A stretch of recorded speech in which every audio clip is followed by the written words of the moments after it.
হে তরুণ যুবকেরা, হে আমার বন্ধুরা, শুনে রেখে দিন বাবা, জেনে রেখে দেন হে মুসলমান, আপনাকে আমাকে লক্ষ্য রাখতে হবে। সর্বপ্রথম তাই ঈমানটাকে শুদ্ধ করতে হবে, আকীদাটাকে মজবুত করতে হবে, বিশ্বাসটা ঠিক রাখতে হবে। কেন আমি এই কথাগুলো বললাম?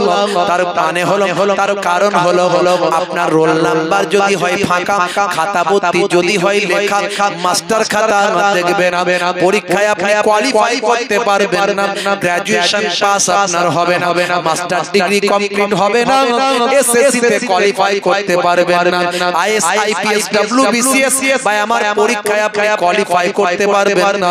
তার কারণ হলো রোল নাম্বারটা আপনার ফাঁকা, খাতা ভর্তি আপনার লেখা, রোল নাম্বারটা আপনি ভুল করেছেন, মাস্টার খাতা আপনার দেখবেন না। হে তরুণ যুবকেরা, আমি যে আলোচনাটা করলাম সেটা হলো ঈমানের আলোচনা।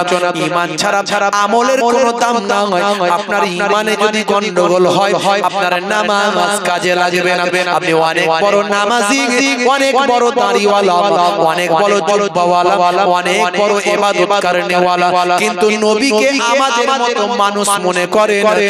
কথা দিচ্ছি, লিখে দিচ্ছি, নবীকে যদি আমাদের মতো আমরাও যেমন মানুষ, নবীও তেমন মানুষ, আমরাও যা করি নবীও তা করে, আমরাও মরে গিয়ে শেষ, নবীও মরে গিয়ে শেষ। এই আমাদের মতোই যদি নবীকে মনে করে, হে তরুণ যুবকেরা শুনে রেখে দিন বাবা, আপনার এতদিনের ইবাদত কোনো কাজেতে লাগবে না। নবী মানুষ বলতে কি রকম মানুষ? আল্লাহ বলছেন আনা বাসারুম মিসলুকুম, বলে দাও আমি তোমাদের মতো মানুষ। তার মানে এটাই যে নবী ফারিস্তা নয়, নবী জিন নয়, নবী মালাইকা নয়, নবী মানুষ। কিন্তু তুমি যে সাধারণ মানুষের মতো মানুষ নও, সঙ্গে সঙ্গে আল্লাহ বলছেন বলে দাও ইউহা ইলাইয়া, আমার উপর ওহী নাজিল হয়। জোরে হবে না? তাহলে ওহী নাজিল হওয়া মানুষ আর আমরা মানুষ এক। ফারিস্তা ওহী নাজিল হওয়াটাকে ছেলে খেলামি ভাবলে তো হবে না। বক্তারা বলে শুধু ওহী নাজিল হতো, বলে ওহী নাজিল হওয়া ছোটখাটো জিনিস নাকি? ওহী নাজিল হওয়া মানে ফারিস্তা জিবরাইল তার কাছে আসতো, আল্লাহর বাণী নিয়ে আসতো, আল্লাহর কথা নিয়ে আসতো। জোরে বলুন সুবহানাল্লাহ। হে তরুণ যুবকেরা, হে আমার বন্ধুরা, তাহলে ঈমানটাকে মজবুত করুন। ঈমানের জায়গাটা ফাঁকা রাখবেন না, ঈমানের জায়গাটা গন্ডগোল যেন না হয়। হে মুসলমান, আপনার বিশ্বাসটা ঠিক রাখবেন। আল্লাহ হলেন এক, আল্লাহ ওয়াহাব সুবহান, তিনি কাহাকে জন্ম দেননি, কেহ তাহাকে জন্ম দেয়নি, সে আল্লাহর সমতুল্য আর কেউ নাই। কুল হুয়াল্লাহু আহাদ, আল্লাহুস সামাদ, লাম ইয়ালিদ ওয়া লাম ইউলাদ ওয়া লাম ইয়াকুল লাহু কুফুয়ান আহাদ। এটা আপনাকে মন থেকে প্রাণ থেকে ভালোবেসে বিশ্বাস করতে হবে, মানতে হবে। তারপরে আপনি চলে আসবেন। হে তরুণ যুবকেরা, সমস্ত পয়গম্বরেরা যারা এসেছিলেন তারা সত্য, আর পয়গম্বরদের মধ্যে, নবীদের মধ্যে আমার আপনার নবী হলেন সর্বাপেক্ষা শ্রেষ্ঠ নবী।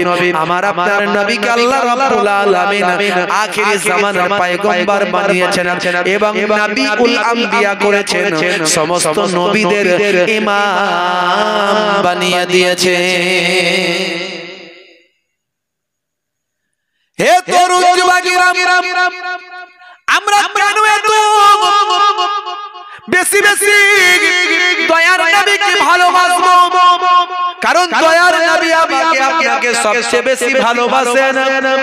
হে তরুণ যুবকেরা, হে আমার বন্ধুরা, শুনে রেখে দেন, কাল কিয়ামতের দিনে হযরতে আদম নবী, আদম সাফিউল্লাহ নফসি নফসি, মুসা কালিমুল্লাহ নফসি নফসি, দাউদ খলিফাতুল্লাহ নফসি নফসি, ইব্রাহিম খলিলুল্লাহ নফসি নফসি, মুসা কালিমুল্লাহ নফসি নফসি, ঈসা রূহুল্লাহ নফসি নফসি, ইসমাঈল যাবিউল্লাহ নফসি নফসি। কেবলমাত্র আমার নবী উম্মতি উম্মতি।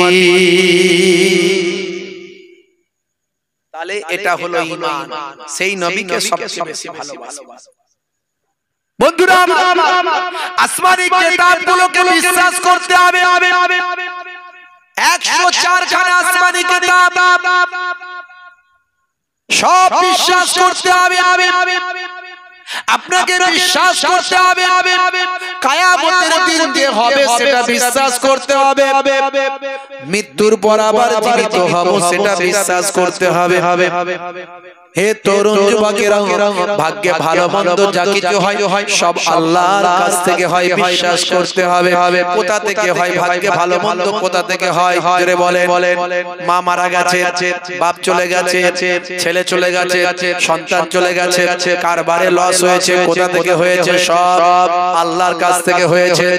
যদি আপনি অসন্তুষ্ট হয়ে যান, নারাজ হয়ে যান, মনে রাখবেন আল্লাহর প্রতি যদি আপনার বিশ্বাস, ভক্তি, ভালোবাসা যদি না থাকে, যদি আপনি এটা বিশ্বাস না করেন, আপনার যতই নামাজ ইবাদত থাকুক না কেন ভাইরা আমার, আপনার ঈমান নষ্ট হয়ে যাবে। হে তরুণ যুবকেরা, তাহলে ঈমানটা, রোল নাম্বারটা আগে ঠিক করতে হবে। এরপর বড় আমল, সেটা হলো আপনার নামাজ। এবার আপনি আমল দিয়ে খাতাটা ভরবেন। আমল দিয়ে খাতা ভরতে গেলে সবচেয়ে বড় আমল নামাজ বাদ দেওয়া যাবে না। সবচেয়ে বড় আমল পিতামাতার খেদমত বাদ দেওয়া যাবে না। এগুলো হলো বড় বড় আমল। এই বড় বড় আমলগুলো যত বেশি ভালো করে করবেন, তত বেশি আমলের খাতা আপনার ভর্তি হবে, অর্থাৎ নাম্বারটা বেশি পাবেন, রেজাল্টটা ভালো হয়ে যাবে। আপনার তাহলে ঈমানের পরে আমল, ঈমানের পরে আমল। মরতে আপনাকে আমাকে হবে। আপনি কেন এই সমস্ত কথাগুলো বিশ্বাস করবেন? এই যে মৃত্যুর পর জীবিত হওয়া, কিয়ামতের দিন হওয়া, মানুষ মারা যাওয়ার পরে রূহটা চলে যাবে। ফেরেশতারা সাদা কাপড়ে প্যান্টিং করে আকাশে নিয়ে চলে যাবে। বাবা, ঈমানদারদের রূহ থেকে খুশবু বের হবে, সুন্দর খুশবু বের হবে, সারা আকাশ মুখরিত হবে। ফেরেশতারা জিজ্ঞাসা করবে, কার রূহ, কার রূহ, কার রূহ? হে তরুণ যুবকেরা, এমন সময় ফেরেশতা বলবে, ওই বান্দার রূহ, অমুক গ্রামের অমুক বান্দার রূহ। তারা বলবে, এই মানুষটা বড় ভালো ছিল, কত সুন্দর রূহের খুশবু।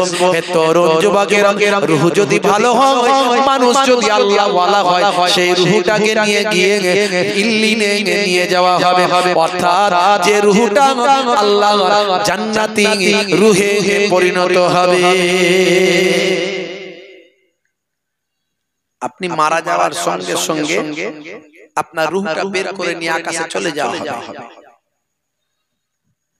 আবার কবরে যাওয়ার পরে প্রশ্ন করার জন্য সেই রূহকে ফিরিয়ে দেওয়া হবে। যখনই ফিরিয়ে দেওয়া হবে, আপনি দেখবেন যেন মনে হচ্ছে আসরের সময় হয়ে গেছে, সূর্যটা ডুবে যাবে। নামাজি বান্দা নামাজের জন্য পেরেশান হয়ে যাবে। ফেরেশতা বলবে, আর নামাজ নয়, এটা তুমি দুনিয়াতে নাই, এটা কবরের জিন্দেগিতে চলে এসেছো। এবার আমাদের তিনটে প্রশ্নের উত্তর দাও। তিনটে প্রশ্নের উত্তর দাও, আমাদের সওয়ালের জবাব দাও, জান্নাত পাবে। সওয়ালের জবাব যদি দিতে না পারো, দোজখ পেয়ে যাবে। কবরটাই হবে জান্নাত, কবরটাই হবে দোজখ। সেই জান্নাতের আরাম, জান্নাতের সুন্দর আরাম কবরে অনুভব করবে, আর রূহটা জান্নাতি রূহের জায়গায় যাবে। আর যদি রূহ খারাপ হয়ে যায়, ভাই আমার, কবরটা আযাবের কবর হয়ে যাবে, রূহটা জাহান্নামীদের রূহের জায়গায় সিজ্জিনে চলে যাবে। শুধু তাই নয়, তিনটে প্রশ্ন হওয়ার আগে আপনি যা কাজ করেছেন দুনিয়ার জমিনে, আপনাকে সেগুলো লেখানো হবে। বাবা, ফেরেশতা ঢুকে বলবে, লেখো তুমি দুনিয়াতে কি কাজ করেছো, এতদিন ধরে কি কাজ করেছো তুমি লেখো। আপনি বলবেন, আমি লিখবো কি করে? লেখা তো সম্ভব নয়, আপনার ভাষা আরবি হয়ে যাবে, ফেরেশতার সঙ্গে আরবিতে কথা হবে। হে তরুণ যুবকেরা, হে আমার বন্ধুরা, সেই সময় ফেরেশতাকে বলতে থাকবে, বান্দা বলতে থাকবে, আমি লিখবো কেমন করে? আমার কলম আমার কাছে নাই। ফেরেশতা বলবে, কলম লাগবে না, তোমার হাতের শাহাদাত আঙ্গুলটা আজকে তোমার জন্য কলম হয়ে যাবে।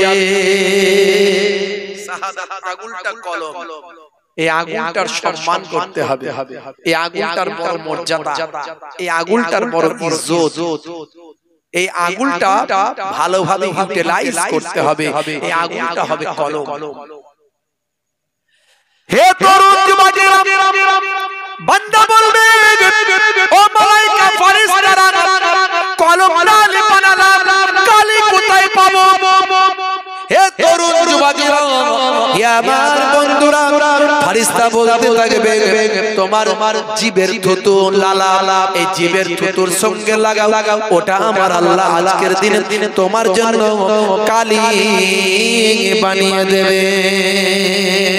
ফেরেশতাকে এমন সময় বান্দা বলতে থাকবে ও আমার মালায়েকা ফেরেশতারা, ও আল্লাহর মালায়েকা ফেরেশতারা, কলম বানালাম, কালি না হলে হলো, লিখবোটা কোথায়, খাতা কোথায়, কাগজ কোথায়?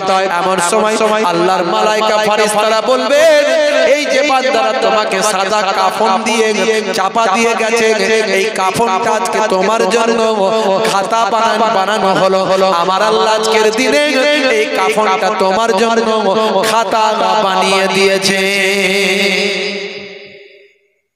যা করেছেন এই আগুন কিন্তু মিথ্যা লিখবে না, ভুল লিখবে না, যা নয় তা লিখবে, তা হবে না। হবে নাকি?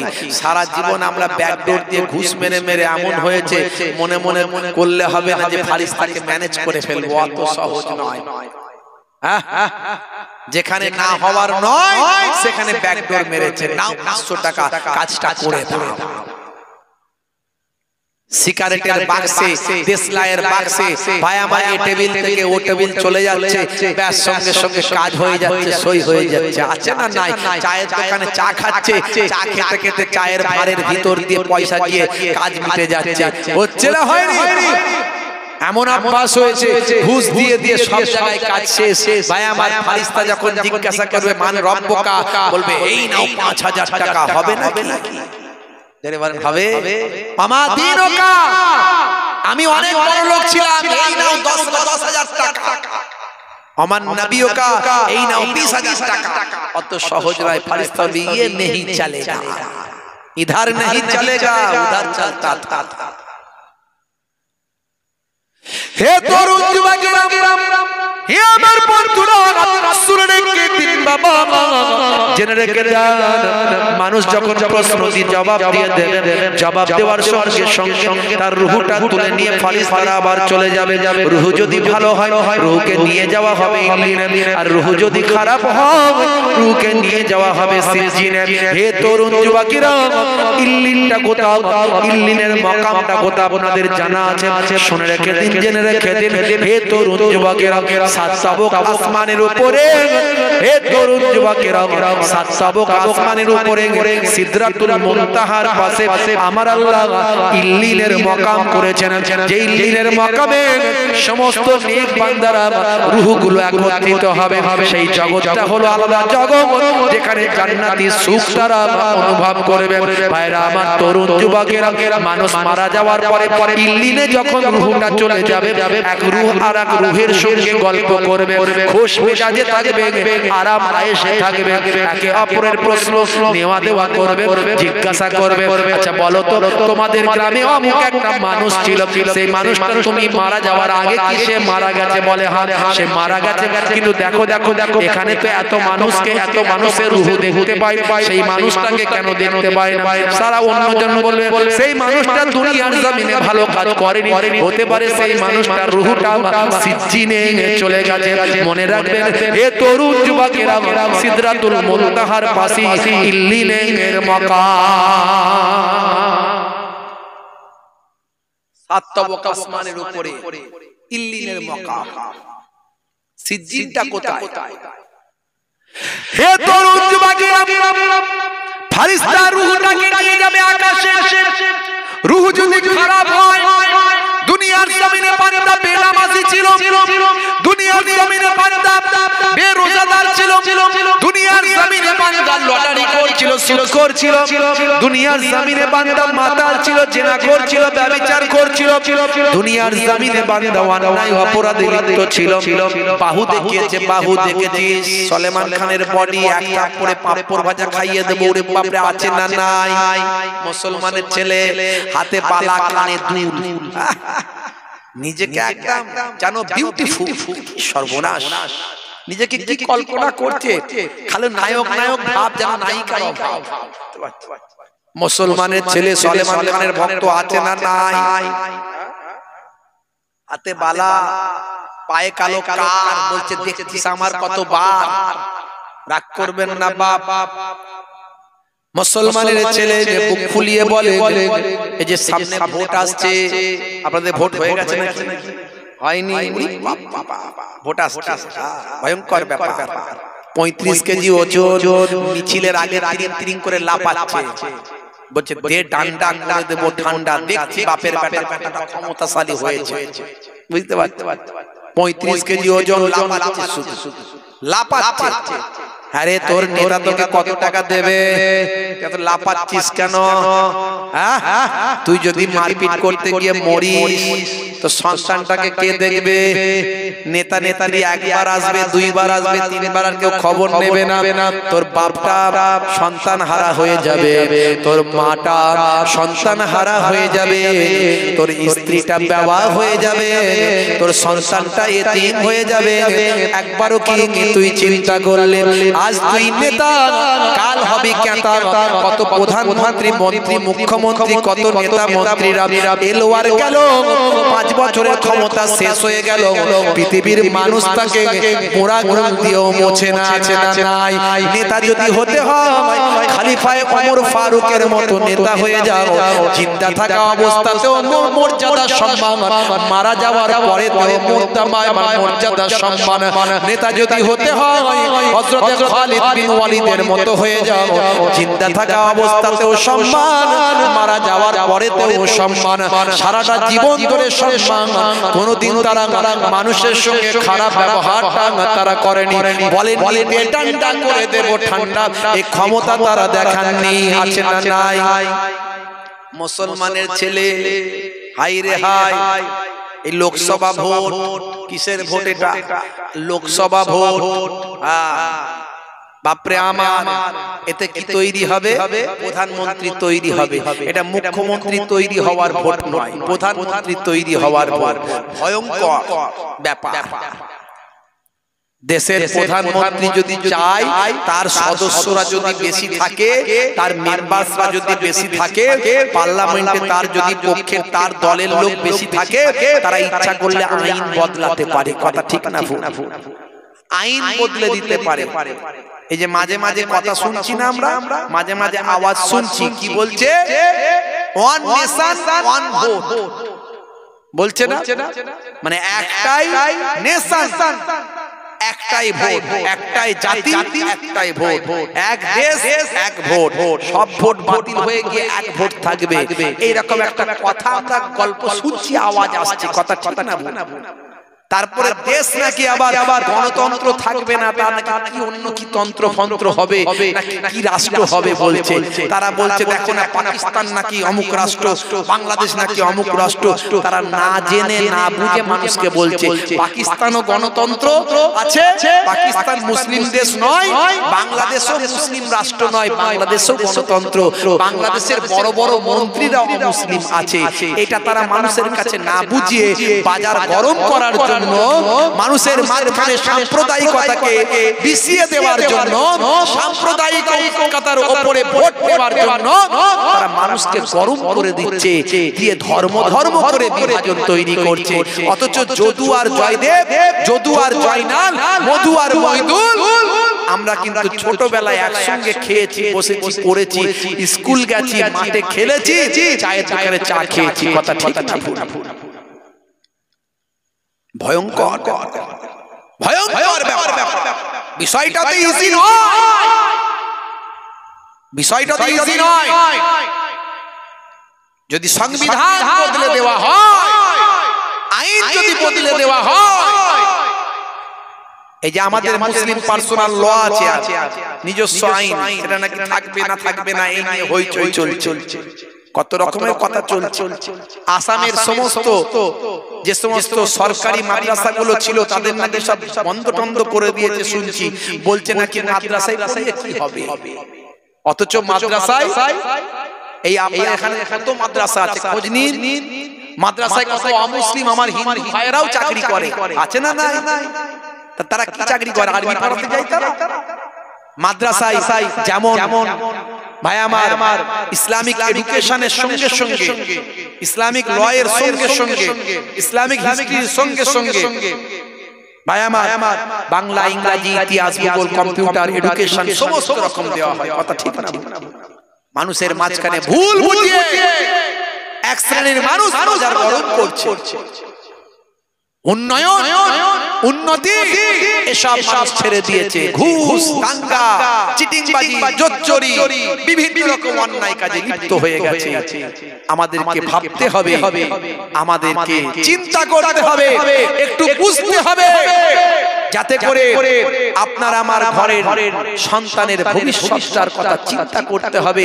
তারা কিভাবে বেঁচে থাকবে, কিভাবে টিকে থাকবে, তাদের এডুকেশন কেমন হবে, তাদের পড়াশোনা কেমন হবে, তারা কিভাবে জীবন যাপন করবে, তাদের উপর কত ঝড় ঝটিকা আসতে পারে, সেই ঝড় ঝটিকা যাতে না আসে তার জন্য আপনাকে আমাকে চিন্তা করতে হবে। একটাও ভোট কেউ নষ্ট করবেন না। যেখানে ভোট দিলে সাম্প্রদায়িক শক্তি, সংবিধান যারা বদলে দিতে পারে তারা ক্ষমতায় আসবে না, এটা আমাদের স্বতঃস্ফূর্তভাবে চেষ্টা করতে হবে। আমার বক্তব্য এটুকু। আমি কোনো রাজনৈতিক পক্ষে বিপক্ষে কথা বলি না, কোন রাজনীতি নিয়ে কথা বলি না, কিন্তু সামনে ভোট। ওই যে বলছিলাম না, মুসলমানের ছেলে হাম কিসি সে কম নেই, গরুর গোশ খেয়েছে আর টেম্পার দেখিয়েছে, আছে না নাই? মারছে মুসলমান, মরছে মুসলমান। দেখো সবেতেই ফাঁস, মুসলমান ফাঁস। লড়াইয়ের আগে কে? মুসলমান। লড়াইয়ের শেষে কে? সেও মুসলমান। ময়দানে কে? মুসলমান। ভোট করাবে কে? মুসলমান। এই দলেরও মুসলমান, ওই দলেরও মুসলমান, সব দলের আসল জায়গায় মুসলমান। মারপিট, দাঙ্গা, হাঙ্গামা যেটা করলে হয় করে কোনো রকমে জিততে হবে। জেতার জন্য যা লাগবে আমার চাচারা করবে। আর ক্ষমতায় কারা বসছে? ক্ষমতায় কারা বসছে ভালো করে তাকিয়ে দেখো। সারা ভারতবর্ষে রাষ্ট্রপতি, প্রধানমন্ত্রী, যত মুখ্যমন্ত্রী আছে একটাও মুসলমানের নাম আছে? আমরা তাহলে কেন মরতে যাব, কেন মারপিট করতে যাব? তোরাই লড়, তোরাই সবাই কিছু কর, আমরা পেছনে আছি না? আমরা পেছনে নাই, আমরা সবসময় আগে আছি। কথা ঠিক না? বন্ধুরা আমার, তরুণ যুবকেরা আমার, আমি এখানে কোনো ধর্মীয় বিভাজন করছি না। আমার বক্তব্য আমার পিছিয়ে পড়া সম্প্রদায়ের কথা আমাকে বলতে হবে। আমার পিছিয়ে পড়া সম্প্রদায় তাদের এগিয়ে নিয়ে যাওয়ার জন্য কেউ পাশে কেন দাঁড়ায়নি, কেউ তাদের জন্য কথা বলছে না, কেউ তাদের উন্নয়নের কথা কেন বলছে না, কেউ তাদের শিক্ষা দীক্ষার কথা কেন বলছে না? যে সামান্য বলে তাকে আমি বলবো ঠিক আছে, যে সামান্য বলে তাকে আমি বলবো ঠিক আছে। আমার আপনার ঘরে কটা মাস্টার ডিগ্রি আছে বলুন? কটা গ্র্যাজুয়েট আছে? কটা আইএস আইপিএস আছে? কটা ডব্লিউবিসিএস আছে? কটা আপনার গ্রামে এসডিও বিডিও পুলিশ অফিসার আছে? কটা ডাক্তার ইঞ্জিনিয়ার আছে? খুঁজুন তো দেখি। কেন নাই? কেন নাই? মুসলমানদের কি বুদ্ধি নাই, ব্রেন নাই, পড়াশোনা নাই? ঝাড়ুদারের চাকরিও পাবে না, কেরানিকের চাকরিও পাবে না। মুসলমানদের সেই ব্রেন থেকে তো আজকে মিসাইল তৈরি হয়েছে, পরমাণু বোমা তৈরি হয়েছে। এপিজে আব্দুল কালামের ব্রেন। আজ সে একজন কার সন্তান? সে ছিল একজন ইমাম সাহেবের সন্তান। ইমাম সাহেব ঘরের সন্তান হয়ে সারা পৃথিবীতে আলোড়ন সৃষ্টি করেছিল। ভারতের গর্ব, ভারতবর্ষের গর্ব, আমার দেশের গর্ব। I love my India, I love APJ Abdul Kalam. সে আবুল কালাম, আব্দুল কালাম, তিনি আজকে ভারতবর্ষের সম্মান পৃথিবীর দিকে পৌঁছে দিয়েছেন। তিনি একজন মুসলিম ঘরের সন্তান। আজকে সেই মুসলমানদের সম্পর্কে কটূক্তি করে বলা হয়। কি বলা হয়? কি বলা হয়? মাঝে মাঝে বলা হচ্ছে না ঘুষপেটিয়া নাকি বলে, ঘুষপেটিয়া নাকি, হ্যাঁ, অনুপ্রবেশকারী। মুসলমানরা অনুপ্রবেশকারী নাকি? ছি ছি ছি ছি। বন্ধুরা আমার আমাদের সাবধান হতে হবে। হে তরুণ যুবকেরা, হে আমার বন্ধুরা, শুনে রেখে দিন বাবা, জেনে রেখে দেন হে মুসলমান, একটুখানি লক্ষ্য করুন বাবাজি আমার। তাহলে আপনার আমার ঈমানটাকে মজবুত করতে হবে। ঈমানটাকে মজবুত করলে আপনার আমার আমলটা ঠিকঠাক হবে। মারা যাওয়ার পরে আপনার রূহটাকে নিয়ে চলে যাওয়া হবে। বদকারদের রূহটা কি করা হবে? ভাই আমার বদকারদের রূহটা কি করা হবে? সেদিকে জেনে রেখে দেন। আকাশে ফেরেশতা তুলে নেবে, আকাশে তুলে নিয়ে আকাশ থেকে কাছাড় মেরে সাত তাবক জমিনের নিচে পৌঁছে দেবে। সাত তাবক জমিনের নিচে চলে যাবে বাবা। সাত তাবক জমিনের নিচেতেই হলো সিজ্জিনের মাকাম।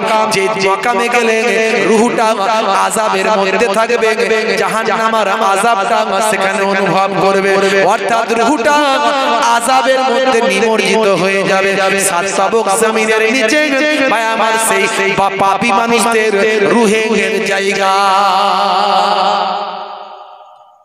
এখনো সময় আছে, নামাজটা পড়তে হবে। আজ থেকে তওবা করে ফিরে এসো। গুনাহ তো আমরা সবাই করে ফেলি, জেনে অজেনে, কিন্তু গুনাহগারদের মধ্যে তারা ভালো।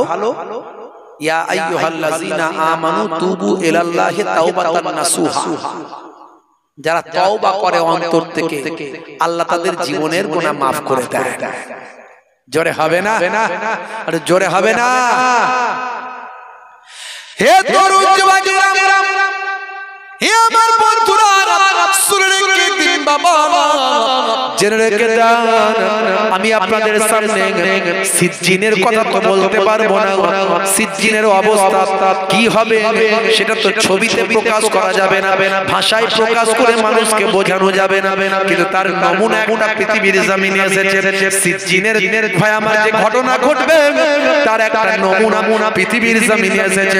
আমি আপনাদের শুনিয়ে দিয়ে যাই, ইন্টারনেটে আছে, খোঁজ নিলে আপনি বের করতে পাবেন। আমার কাছে সেই ছবিটা, আমার কাছে সেই ভাই আমার আওয়াজটা আমার মোবাইলে রাখা আছে। হে তরুণ যুবকেরা, সিজ্জিনটা কোথাও? আমি আগেই বললাম, সাত তাবক জমিনের নিচে সিজ্জিনের মাকাম। হে তরুণ যুবকেরা, সেখানে পাপী বান্দাদের রূহগুলো একত্রিত হবে, তারা আযাবের মধ্যে নিমজ্জিত হবে, তারা সর্বদা হাহাকার করবে, কষ্ট পাবে, তাদের শাস্তি দেওয়া হবে। বন্ধুরা আমার, তরুণ যুবকেরা, এর একটা ছোট্ট নমুনা পৃথিবীর জমিনে এসেছে বাবা, সেটা আপনাদের মাঝখানে আমি বলে দিয়ে যাই।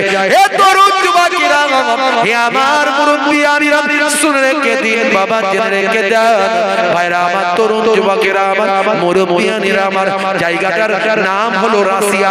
রাশিয়া হলো একটা দেশ। এই রাশিয়ার জমিনে একটা ঘটনা ঘটেছে। রাশিয়ার জমিনে বন্ধুরা আমার, তরুণ যুবকেরা আমার, মুরব্বিয়ানেরা আমার, সালটা হলো এই সম্ভবত 1980-81 সাল। 1980-81 সালে রাশিয়ায় তখন পানির বড় অভাব। বন্ধুরা আমার, তরুণ যুবকেরা, হে জওয়ান যুবকেরা, মাটি শুকানো বাবা, পৃথিবীর বুকে বিজ্ঞানীরা দুটো বড় এক্সপেরিমেন্ট করেছে। একটা হলো, হে তরুণ যুবকেরা, চাঁদে চন্দ্রযান পাঠিয়েছে। চাঁদের সবচেয়ে প্রথম তারা যান পাঠিয়েছে, এটা তাদের সবচেয়ে বড় এক্সপেরিমেন্ট ছিল বিজ্ঞানীদের। আর দ্বিতীয় যেটা সবচেয়ে বড় এক্সপেরিমেন্ট, সেটা হলো ভাইরা আমার, পৃথিবী তারা গবেষণা করে পৃথিবী এ প্রান্ত থেকে ও প্রান্তে তারা নিজেরা আবিষ্কার করতে চেয়েছে। এ প্রান্ত থেকে ও প্রান্তে কিছু একটা পাঠাবো, এই পাঠিয়ে তারা আবিষ্কার করতে চেয়েছে। এটা হলো দ্বিতীয় সবচেয়ে বড় এক্সপেরিমেন্ট, দ্বিতীয় সবচেয়ে বড় বিজ্ঞানীদের গবেষণা। যদিও এই গবেষণায় তারা সাকসেসফুল হতে পারে, কিন্তু কিছু তথ্য তারা আমাদের কাছে দিয়েছেন, পৃথিবীর মানুষের কাছে কিছু তথ্য তারা দিয়েছেন। হে তরুণ যুবকেরা, শুনে রেখে দিন, জেনে রেখে দিন, বিজ্ঞানীরা আবিষ্কার করেছেন পৃথিবী হলো লম্বা। পৃথিবী লম্বা তো নাকি? একটু হ্যাঁ হুদান ছোটবেলায় পড়েছেন তো বিজ্ঞানে, পৃথিবী লম্বা তাই তো নাকি? কিছুই বলছে না। বাংলাদেশের লোকগুলো বিরাট একবার হুজুর শুধু বললি হয়, হুজুর যে জিকির করাচ্ছে আল্লাহ আল্লাহ, ওরা গাছ কাটাচ্ছে, ওরা দেখেন গাছ কেটে পড়ছে, মাঝে মাঝে হুজুরের মাইক ধরে মাথার উপরে ডিগবাজি মারছে। কি জোশ রে! হুজুর মাঝে মাঝে জিকির করাচ্ছে, চোখ বন্ধ করে হুজুরের মাথার উপরে ডিগবাজি মারছে। কি জোশ! আমি অবাক হয়ে যাই, কি নাই বাংলাদেশ, বুঝতে পারছো? কত রকমের দল, কত রকমের মত, ভালো ভালো আলেম, ভালো ভালো বক্তাও আছে, আবার ভণ্ড ভেজালে ভরপুর। তালা বাবা, ঘড়ি বাবা, চেন বাবা, জিঞ্জিল বাবা। আবার সেদিন একটা বাবা দেখলাম ইন্টারনেটে, ন্যাংটো বাবা, বাবা আবার ন্যাংটো, পীর সাহেব আবার ন্যাংটো, বুঝতে পারছো? পীর সাহেব ন্যাংটো শুনলে অবাক হয়ে যাবেন। বক্তা বলছে, বক্তা ওয়াজ করতে করতে বলছে পীর সাহেব মজলিসে এলো ন্যাংটো অবস্থায়। সবাই তো কোনাকুনি করে এদিক করছে, হাসি হাসি ঠাট্টা করছে, মাথা নিচু করে নিচ্ছে। তখন পীর সাহেব বলছে, বক্তা ওয়াজ বন্ধ করে দিয়েছে। বক্তা মনে মনে করেছে পাগল ঢুকে গেছে মজলিসে, পাগল ঢুকে গেছে। এই হলো সর্বনাশ, এই ন্যাংটো মানুষ ঢুকে পড়েছে মজলিসে। আর লোকে হাসাহাসি করছে, মোটামুটি যারা জানে। তখন ওই পীর সাহেব বলছে, তোমরা হাসছো, তোমরা হাসছো, আমাকে চেনো? পাশে তার ভক্তরা বলছে, এটা আমাদের পীর সাহেব, এটা আমাদের পীর সাহেব। বক্তা বলে, সর্বনাশ, এত রকমের পীর সাহেব দেখেছি, ন্যাংটো পীর সাহেব প্রথম দেখলাম। পীর সাহেব বলছে, মাওলানা তুমি হাসছো, তুমি বোঝো না, এটা আমার আলিফ। এটা কি আলিফ? আমি এই জন্য হাসছো তো। ছোটবেলায় বলেছেন না, আলিফ বা তা সা, আলিফ বে তে সে।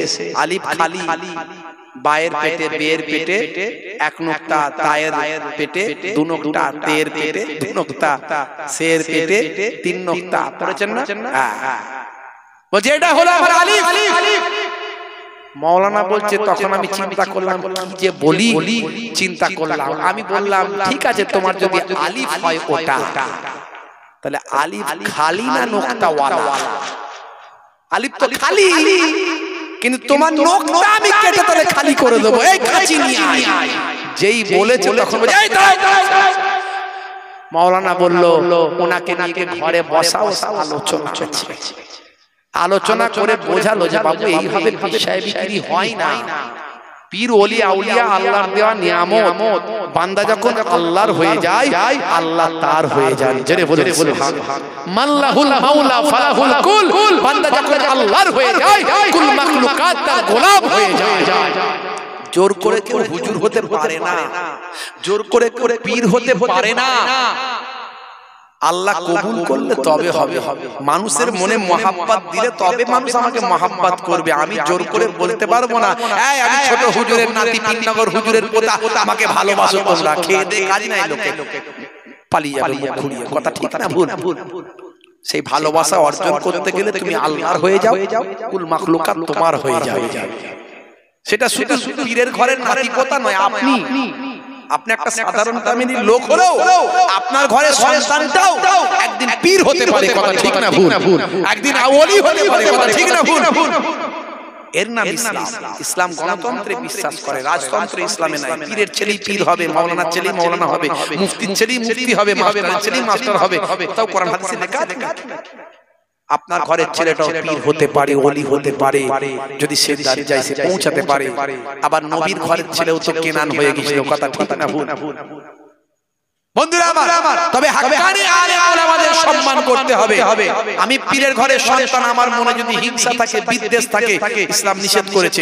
আপনি মুফতি হন, মাওলানা হন, বড় আলেম হন, আপনার মনে যদি হিংসা থাকে, বিদ্বেষ থাকে, আপনার ইবাদত আমল কিছু কাজে লাগবে না। অহংকারীকে আল্লাহ পছন্দ করেন না। ইন্নাল্লাহা লা ইউহিব্বুল মুতাকাব্বিরিন। তাকাব্বুর অহংকারীকে পছন্দ করে না। কথায় কথায় পেঁচিয়ে পেঁচিয়ে শুধু অহংকারী কথা আছে না? নাই। দুটো কথা বলে, 10টা কথা বলে, 5টা কথা বলে, দুটো অহংকারী কথা তার মধ্যে বের করে দেয়। না না, করবেন না। নিজেকে দেখিয়ে দিন আমি কিছু নয়, আমি গুনাহগার, আমি পাপী, আমি ছোট, আমি ক্ষুদ্র। আপনি নিজেকে তুচ্ছ বানিয়ে ফেলুন। আপনি হতে পারেন কোটিপতি, হতে পারেন বড় শক্তিশালী, হতে পারেন পাওয়ারফুল লোক, আপনি নিজেকে বিলিয়ে দিন। হে তরুণ যুবকেরা, কবি কবির ভাষায় বলেছেন কবিতার আকারে, আমি আপনাকে ব্যাখ্যাটা দিয়ে দিই। এক বিন্দু পানি আকাশ থেকে পড়ছে, কবি বলেন